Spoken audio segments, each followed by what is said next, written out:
সন্তানের সামনে মাকে পচা বলে গালি দিবেন না।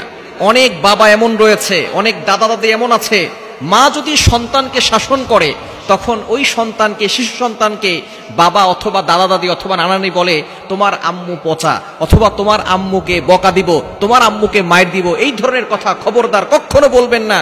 এটার মাধ্যমে সন্তানের মাথার ভিতরে নেগেটিভ চিন্তা ভাবনা আসে। মা যদি কখনো ভুলও করে থাকে, আপনি মায়ের সামনে সন্তানকে বলবেন যে তোমার মা তোমার ভালো চান। অনেক সময় মায়ের সামনে অনেক সময় দেখা যাচ্ছে সন্তানকে এমন কথা বলে যেটা মা কষ্ট পায়। এজন্য মায়ের থেকে মাসির দরদ বেশি, এমন একটা কথা বাংলাদেশে প্রচলন আছে। মায়ের থেকে বেশি দরদ দেখাতে যাবেন না। মা যদি সন্তানকে শাসন করে, সে শাসন করতে দেন। আপনি যেই মা 10 মাস 10 দিন পেটে ধারণ করেছেন, ওই মায়ের সাথে আপনি বেশি দরদ দেখাতে আসবেন না। মা সন্তানকে অবশ্যই শাসন করবে।